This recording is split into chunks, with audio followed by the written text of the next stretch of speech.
Je vais avoir la lourde tâche de ne pas trop vous embêter avant la pause déjeuner, en vous parlant donc de l'origine des professions réglementées. Alors, c'est une histoire qui en fait résulte d'un double trauma personnel. Le premier traumatisme, ça a été lorsque, en cours de droit civil approfondi, en master 2 de droit notarial, j'ai appris que on avait une grosse remise à niveau en régime matrimoniaux, et donc, premier cours, la présomption de communauté de l'article 1401 du Code civil. Et on voit tous les biens qui sont communs en valeur, mais pour lesquels on réserve un droit personnel, un droit exclusif à l'un des époux pour la gestion et l'utilisation de ce bien. C'est évidemment la distinction du titre et de la finance, distinction qui avait été reprise par les juristes du 19e de la doctrine antérieure et notamment de la théorie des offices. Et donc il y a toute une jurisprudence abondante sur les biens communs en valeur, mais uniquement communs en valeur, pour lesquels un droit personnel est maintenu à l'un des époux. Là, il y a les parcs à huîtres, les droits des pensions des rapatriés d'Algérie, les offices publics et ministériels et l'officine de pharmacie. Et Charlotte Génicon avait dit l'officine de pharmacie, virgule, fonds de commerce spécial. Et ça a été un traumatisme parce que mes grands-parents étaient pharmaciens et j'avais toujours entendu dire que les pharmaciens étaient des professionnels libéraux. Et un professionnel libéral avec un fonds de commerce, il y avait un problème. Donc j'étais allé m'en ouvrir à Charlotte Génicon qui m'a dit bon, bah, si ça vous perturbe, vous n'avez qu'à en faire votre sujet de direction d'études. Et c'est comme ça que j'ai fait une direction d'études sur l'officine de pharmacie en droit patrimonial de la famille. Ce qui m'a permis de découvrir toute la controverse sur le statut libéral ou commercial de la profession de pharmacien au XIXe siècle. Premier traumatisme. Et deuxième traumatisme, toujours en master de droit notarial, à la fin de l'année 2016, il y a eu le grand débat sur la loi Macron, la réforme des professions réglementées. Et on m'avait annoncé à l'époque que je ne devais pas me précipiter en DSN parce que le notariat allait bien entendu disparaître dans les 3-4 ans qui venaient, que ça n'était absolument pas un plan de carrière judicieux et qu'il fallait plutôt suspendre. Et donc on m'avait conseillé de faire une année blanche, des amis qui étaient dans le notariat, de faire une année blanche pour apprendre l'anglais. Quelle idée quelle idée saugrenue. Et donc j'ai décidé de mettre à contribution cette année blanche pour faire de l'histoire du droit. Et donc c'est grâce à la réforme des professions réglementées que je suis rentré en histoire du droit, et c'est donc grâce à la réforme des professions réglementées que je suis amené à vous faire cette présentation sur les professions réglementées. Alors, qu'est-ce que c'est qu'une profession réglementée ? C'est pas facile de caractériser ce terme qui est pourtant d'usage relativement courant. Le cornu donne... Rien qu'à lire le cornu, on voit la complexité pour les juristes français de saisir cette notion. Puisque si vous voulez savoir ce que c'est qu'une profession réglementée, il faut aller voir à libéral. Sert à caractériser, donc la profession libérale, sert à caractériser, bien qu'elle soit de plus en plus réglementée, certaines professions d'ordre intellectuel en raison de l'indépendance qu'exige leur exercice. Exemple, la profession d'avocat est une profession libérale. Dans le cornu, on ne trouve pas une définition exacte de profession réglementée à un article profession réglementée. Mais on trouve à profession un petit item sur organisation de la profession, dans lequel on peut lire groupement obligatoire ayant reçu de l'État une mission d'ordre interne et de contrôle qui n'a pas pour objet principal la défense des intérêts de la profession et de ses membres, mais celle de sa morale et de sa dignité.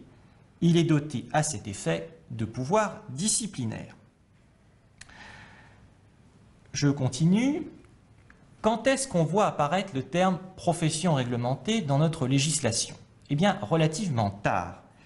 C'est l'article 259 du Code pénal ancien, tel qu'il résulte de la loi du 23 mai 1942, confirmé, comme beaucoup de textes de Vichy, par une ordonnance de la Libération, l'ordonnance du 28 juin 1945, qui disposait « Toute personne qui aura publiquement porté un costume, un uniforme ou une décoration qui ne lui appartenait pas sera punie d'un emprisonnement de 6 mois à 2 ans et d'une amende de 50 000 à 1 million de francs. » Premier alinéa. Sera puni des mêmes peines celui qui, sans remplir les conditions exigées pour les porter, aura fait usage ou se sera réclamé d'un titre attaché à une profession légalement réglementée, d'un diplôme officiel ou d'une qualité dont les conditions d'attribution ont été fixées par l'autorité publique. En 1954, Géo Mainvielle a publié une petite brochure d'une cinquantaine de pages, mais qui a eu quand même l'honneur d'une préface de Georges Ripert, dans lequel Géo Mainvielle a listé toute une série de professions, son titre s'intitule « Ordre et syndicats professionnels », qui sont concernés par l'article 259 du Code pénal. Et on a alors toute une série où on distingue si c'est la profession qui a été exercée illégalement, si c'est le titre sans exercer la profession qui a été invoqué de manière illégale, etc. Mais à la lecture de l'ouvrage de Géo Mainvielle, ce qui est assez frappant, c'est qu'on se retrouve avec une myriade de professions qui sont de près ou de loin concernées par cet article 259. Les vendeurs de cartes postales et les guides de haute montagne, autant que les notaires, sont protégés par l'article 259 du Code pénal. Et donc, quand j'ai déposé mon sujet sur les professions réglementées, je me suis dit dans quelle galère je me suis engagé, parce que trouver le régime des vendeurs de cartes postales sous le consulat, et même si le développement de l'alpinisme, c'est le début du 19e siècle, je m'étais trouvé comment je restreins. Alors, j'ai restreint en ne m'intéressant qu'aux professions réglementées ordinales, c'est-à-dire dotées d'un ordre professionnel. Mais je ne pouvais pas le mettre dans mon titre, parce que si je le faisais, je commettais un impair anachronique, puisque ni le consulat ni l'Empire n'ont formellement créé d'ordre professionnel. Donc j'ai gardé l'ambiguïté dans le titre, mais par une approche régressive, que je dois évidemment, là je suis un médiéviste, donc je ne pouvais pas ne pas citer Marc Bloch à un moment donné, je vais utiliser la méthode régressive qu'il a admirablement décrite dans les caractères originaux, où partant du parcellaire, enfin de l'existence du bocage, tel qu'il existait dans les années 1930, il a tenté de reconstituer les parcellaires médiévaux. Et donc je vais partir des professions qui sont actuellement structurées en ordre professionnel et qui sont toutes rassemblées dans le CLIO, le comité de liaison des intérêts ordinaux, lequel CLIO considère qu'il y a en France 3 grandes catégories d'ordre professionnel. Tout d'abord, les ordres des professions juridiques et judiciaires, le Conseil national des barreaux, le Conseil supérieur du notariat, l'Ordre des avocats au Conseil et à la Cour de cassation, l'Ordre des avocats de Paris, la Chambre nationale des commissaires de justice, qui, je vous le rappelle, résulte de la fusion des professions de commissaire-priseur et d'huissier de justice, et auxquelles je vais ajouter, en les ressuscitant, rien que pour le temps de cette conférence, les avoués. Voilà pour les juridiques et judiciaires.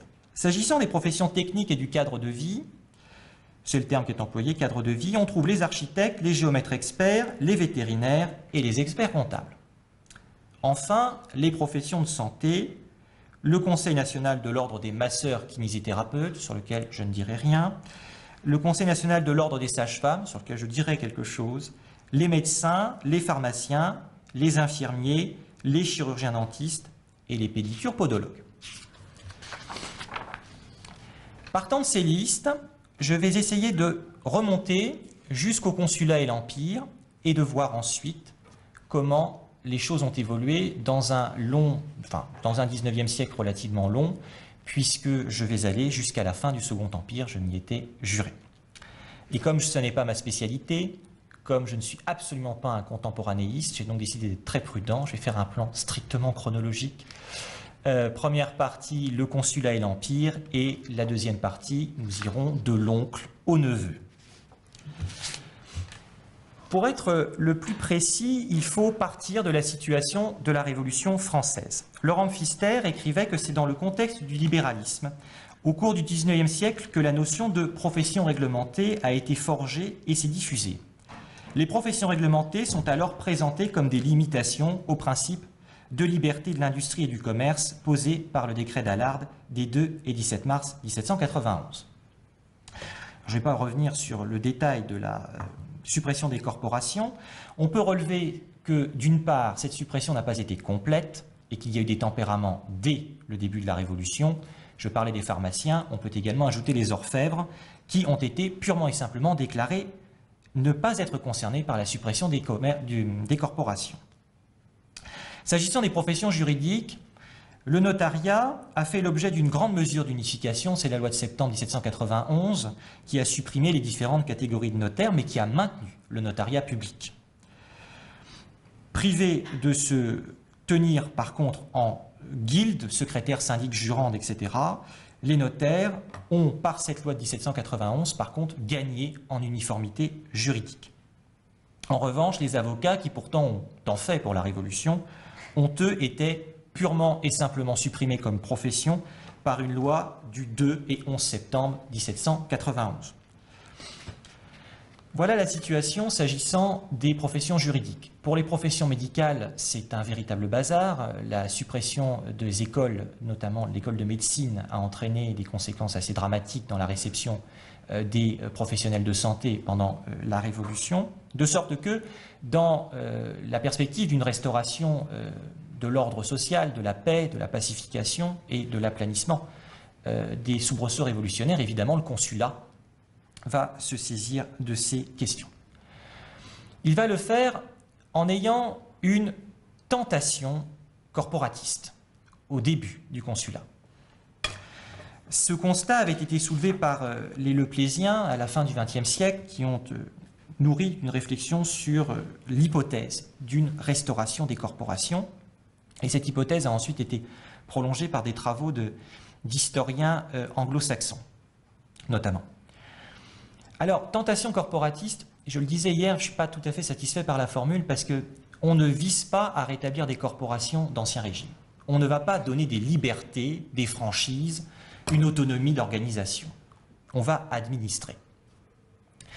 Et c'est très frappant quand on regarde la multitude des réglementations commerciales catégorielles que l'on trouve à cette époque.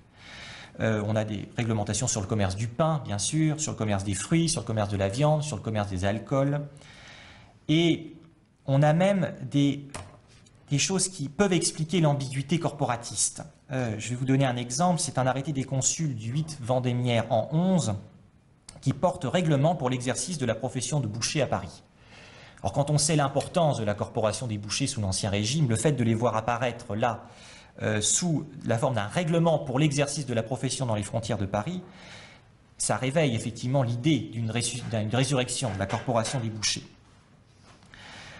Je vais passer effectivement rapidement sur les multitudes d'expressions du pouvoir réglementaire et du pouvoir administratif dans la reconstitution des professions.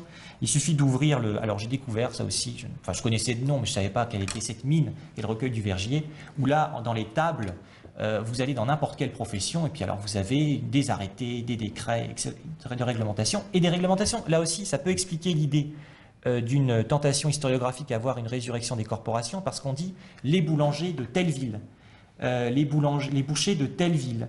Et donc, mécaniquement, l'idée de voir renaître les statuts qu'il pouvait y avoir de ville à l'autre en fonction des professions.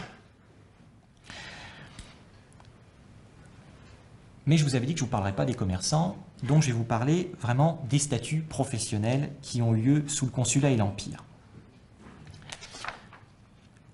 Et comme j'avais mes 3 catégories de professions dans le Clio, je vais reprendre un petit peu cette distinction en vous parlant d'abord des professions juridiques, puis des professions médicales, et enfin, non pas des professions du cadre de vie, mais justement vous parler de certaines omissions de la législation napoléonienne qui m'ont un petit peu surpris. Alors, les professions du droit. Pierre Legendre écrivait que notre système judiciaire est pour l'essentiel une réalisation du consulat. La Constitution et les 2 lois du 27 Ventose en 8 marquent à la fois le terme des expériences révolutionnaires et les débuts d'une organisation parfois retouchée, mais jamais bouleversée depuis lors. S'agissant des professions réglementées, on doit distinguer les professions qui se rattachent à la grande catégorie des offices publics et ministériels, lesquels ont été pratiquement toutes réorganisées à la faveur de la loi de Ventose en 8.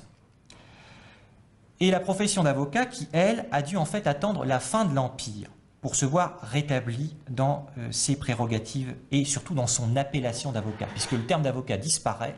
On va parler des défenseurs officieux pendant toute la période révolutionnaire, Et les avocats n'ont vraiment être restitués qu'en 1810. Évidemment, dans l'intervalle, on doit citer la loi du 22 Ventose en 12 qui vient organiser les écoles de droit. Alors, ça va être un peu liste à l'après-vert, mais l'idée, pour vous montrer l'accumulation des lois, je ne voyais pas autrement que de prendre profession par profession. Alors, les avoués, tout d'abord. Les avoués sont recréés dès le 27 Ventose en 8 par la loi sur l'organisation des tribunaux. Les avoués sont réputés être des officiers ministériels, même si le terme n'est pas expressément employé. Je vous dis qu'ils sont officiers ministériels parce qu'ils figurent dans le titre de la loi de Ventose relatif aux officiers ministériels.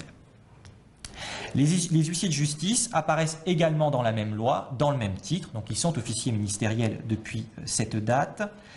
Loi du 27 Ventose en 8 qui est complétée par un arrêté du 22 Thermidor en 8 qui attribue au premier consul le pouvoir de nommer les huissiers. Ces textes seront complétés par un acte qui est considéré par les huissiers, qui était considéré par les huissiers lorsqu'ils étaient profession autonome comme leur statut napoléonien, qui est le décret du 14 juin 1813, complété par un décret du 29 août de la même année relatif aux actes des huissiers de justice. Les commissaires-priseurs. Les commissaires-priseurs, alors là, il faut distinguer Paris et la province. La loi du 27 Ventose en 9, 18 mars 1801, porte établissement de 80 commissaires-priseurs vendeurs de meubles à Paris, avec un monopole complet conféré à la nouvelle profession pour la prisée et les ventes publiques de meubles et d'effets mobiliers dans Paris intramuros. Pour le reste du département de la Seine, ils étaient en concurrence avec les autres officiers ministériels. Mais ils n'avaient aucune compétence en dehors des limites du département de la Seine. Quelques jours plus tard, le 29 Germinal en 9, un arrêté vint créer la Chambre des commissaires-priseurs vendeurs de meubles à Paris, véritable chambre de discipline intérieure, dotée à compter du 12 décembre 1801 d'un règlement. Et Isabelle Rouge-Ducos, dans sa thèse d'archiviste paléographe qui a été publiée, énonce qu'il s'agit là véritablement de l'acte de création de la profession des commissaires-priseurs, et elle observe qu'il ne restait plus au gouvernement qu'à étendre à la province le nouveau système en généralisant l'opération. Mais il n'y a eu aucune mesure sous le Consulat et l'Empire pour étendre à la province la profession de commissaire-priseur. La seule réforme qui fut menée sous l'Empire, c'est une loi du 15 Ventose en 13 qui augmentait le cautionnement, passant de 10 000 à 20 000 francs. Les notaires. Je serai très bref, sinon je vais partir dans des élans lyriques sur la merveilleuse loi du 25 Ventose en 11. Loi du 25 Ventose en 11 qui va rester d'application jusqu'à la seconde moitié du XXe siècle, et les lois qui ont été prises après la libération de 1945 en réalité reprennent très largement les dispositions de la loi du 25 Ventose en 11, donc 16 mars 1803, complétée par un arrêté du 2 Nivose en 12 qui crée les chambres de discipline. Et Maître Alain Moreau, dans son ouvrage « Les Métamorphoses du scribe », a pu parler d'un véritable code du notariat pour la loi de Ventose en 11. Je vous parlais des avocats qui avaient dû attendre la fin de l'Empire pour être rétablis. On peut quand même observer une première résurrection du titre d'avocat dans la législation napoléonienne avec la loi du 22 Ventose en 12, du 13 mars 1804, qui réorganise les écoles de droit et qui conditionne l'accès à l'avocature à l'obtention de la licence, article 24. Alors c'est très intéressant parce que pour les avocats, il y a l'obligation d'avoir la licence en droit, mais quand vous lisez la loi de Ventose sur les notaires, il n'y a aucune obligation de diplôme. Hein. La règle va rester jusqu'à très tardivement. Et d'ailleurs, la fameuse blague, à défaut de faire des études, en acheter une, résulte de cette époque.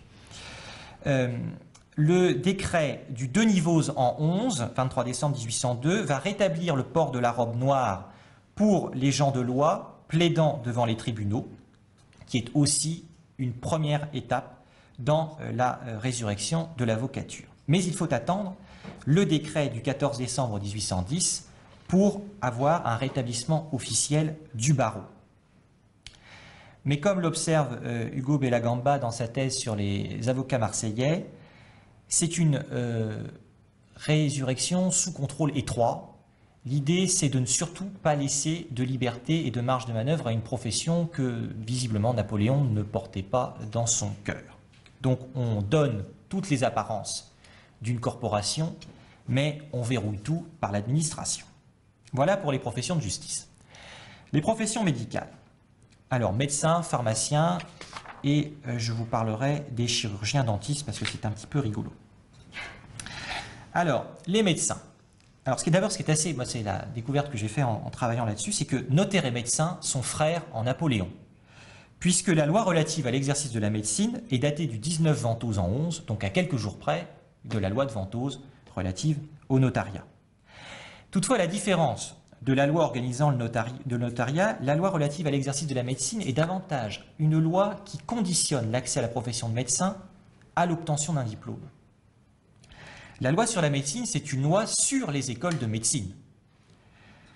Elle comporte en effet toute une série de titres relatifs à l'organisation des facultés, des écoles de médecine, à l'installation des futurs médecins et à une police de la médecine réduite à la portion congrue. Ce sont les articles 35 et 36 qui visent simplement à proscrire l'exercice de la médecine à des gens qui ne justifient pas des titres délivrés par les écoles. Il n'y a pas, sous le Consulat et l'Empire, de mesures disciplinaires internes.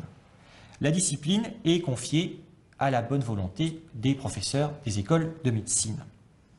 Et on peut compléter l'arsenal législatif par l'article 378 du Code pénal Napoléon relatif au secret médical.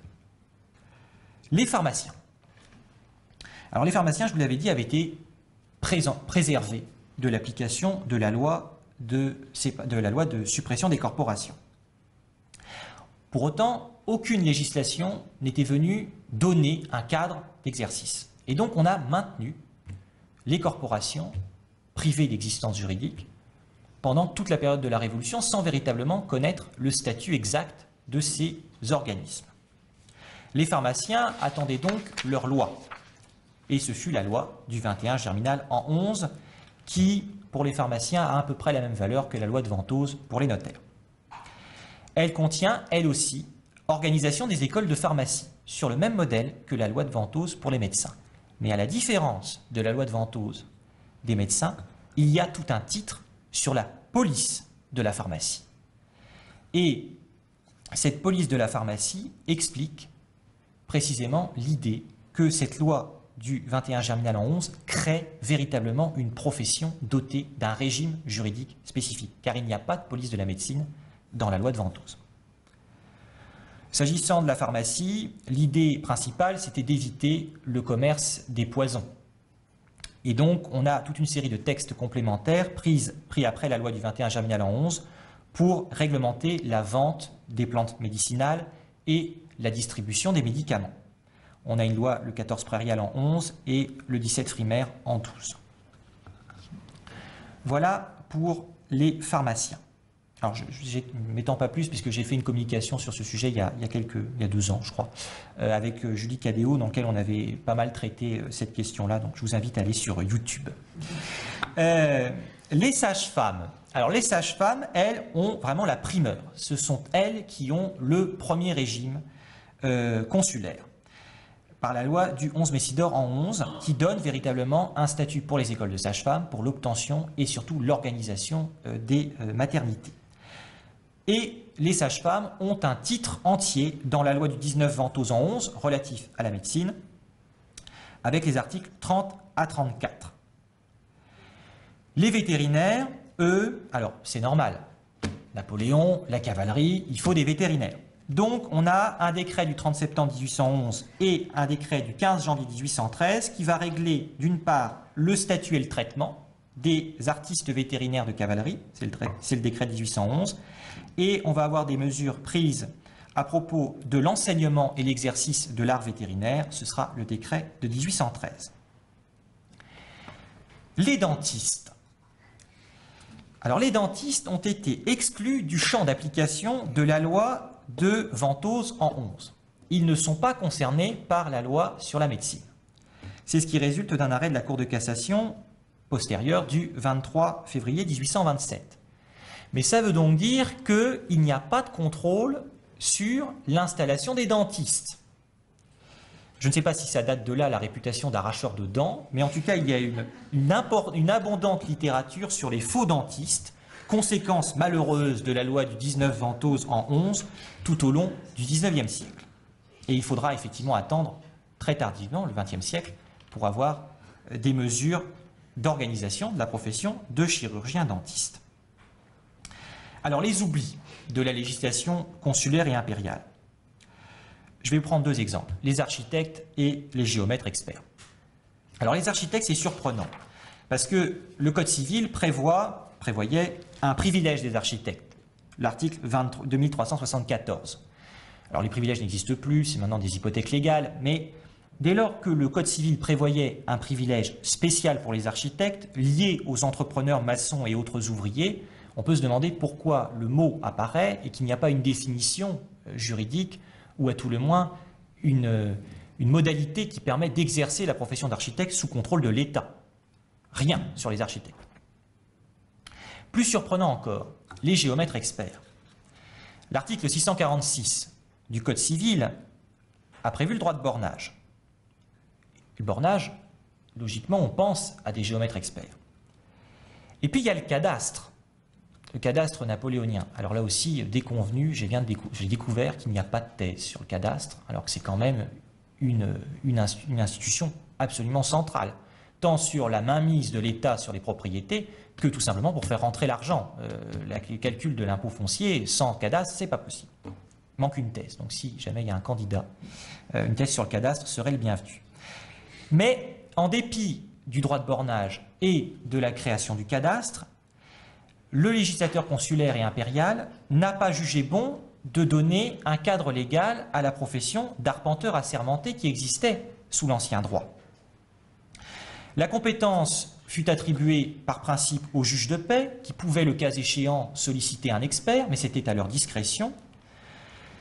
Et alors, pourquoi cela? Alors, Antoine Garlopeau, qui a fait une thèse sur le bornage au XIXe siècle, estime que la raison, c'est l'échec du Code rural. Parce que le Code rural prévoyait, dans plusieurs de ses dispositions, le recours à un arpenteur. Et comme il n'y a pas eu de suite, visiblement, le système s'est perdu. La doctrine ultérieure, pétrie d'ancien droit, pouvait affirmer, comme par-dessus dans son traité des servitudes, que tout bornage doit être fait par des arpenteurs. Mais la Cour de cassation, dans un arrêt du 2 novembre 1808, a estimé, alors c'est assez rigolo puisque la doctrine sur la base de l'ancien droit exigeait en théorie le recours à un arpenteur, et la Cour de cassation, se fondant sur l'ordonnance de 1667, estime que dès lors que l'ordonnance n'impose pas au juge l'obligation d'ordonner des expertises, lorsqu'ils sont d'ailleurs suffisamment éclairés par les moyens d'instruction du procès, il n'y a pas lieu de recourir à un expert. Donc voilà la situation à la fin du Consulat et de l'Empire. Très rapidement, je vais traiter de la suite, donc de l'oncle au neveu. Les prolongements monarchiques, tout d'abord.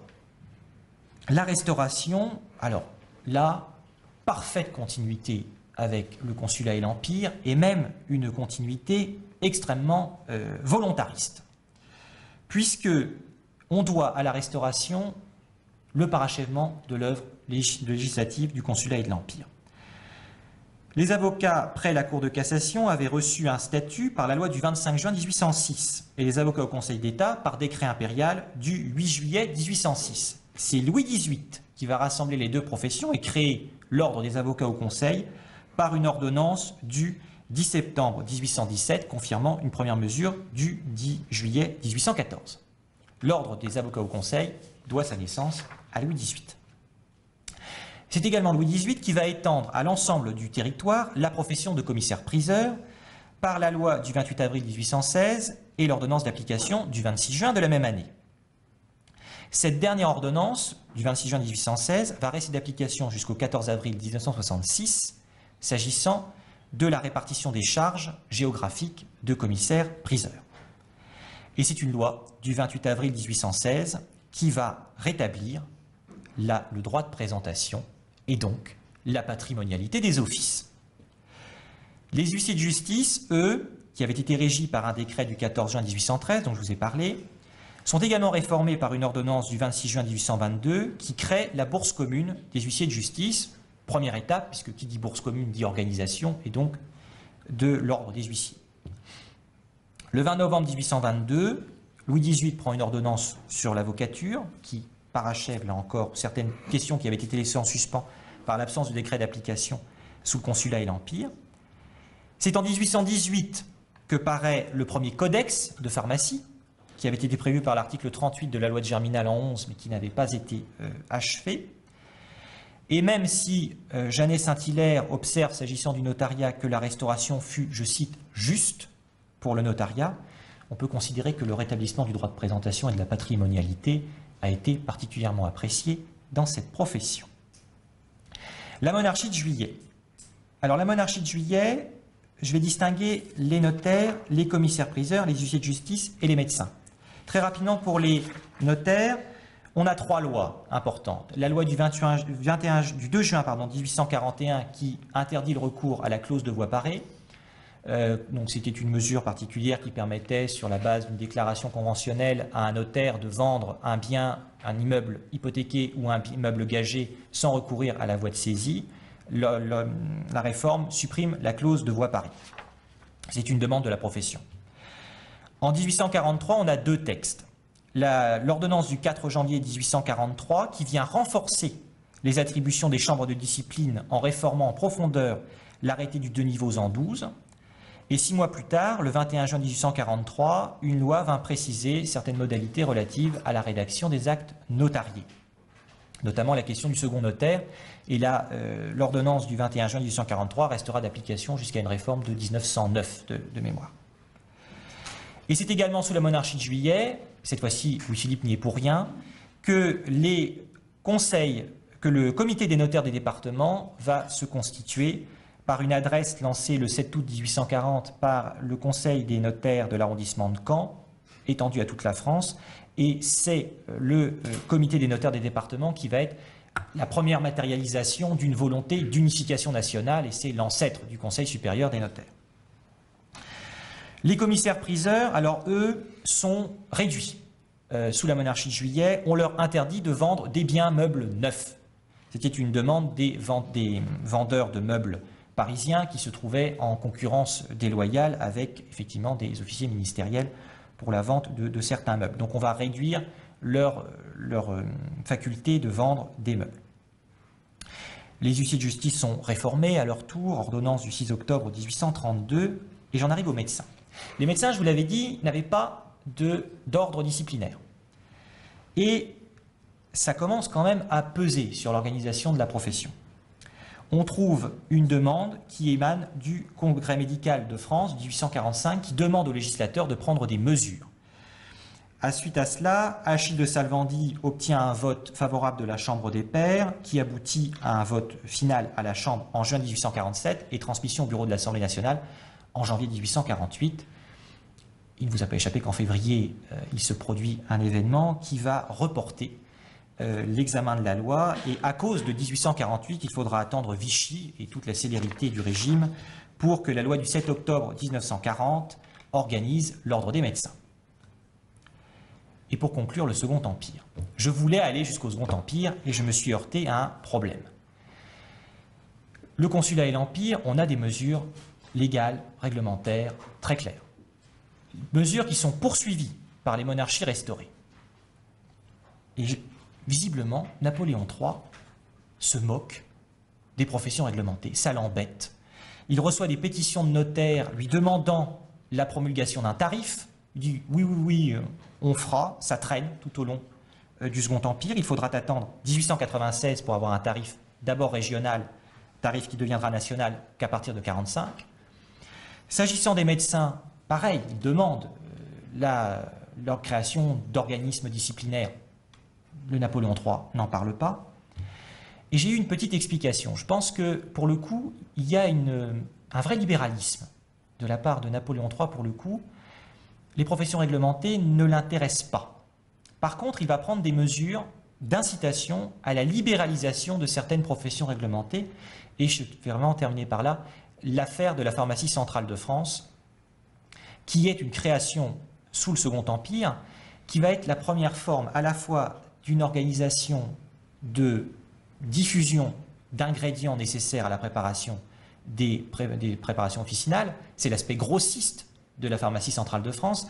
Mais la pharmacie centrale de France va également commencer à faire des médicaments de vente, ce qui est une fraude au monopole officinal de préparation des préparations pharmaceutiques. Et le pouvoir impérial va couvrir par toute une série de mesures administratives concrètes l'élaboration et l'installation de cette pharmacie centrale. Et donc, la conclusion à laquelle je suis arrivé, c'est que le Second Empire était libéral de ce point de vue-là. Il a préféré favoriser le développement du commerce et de l'industrie plutôt que de continuer les mesures d'encadrement des professions dites réglementées qui avaient été l'objet des règnes et des régimes antérieurs. Voilà, j'ai vraiment débordé et je vous en demande pardon.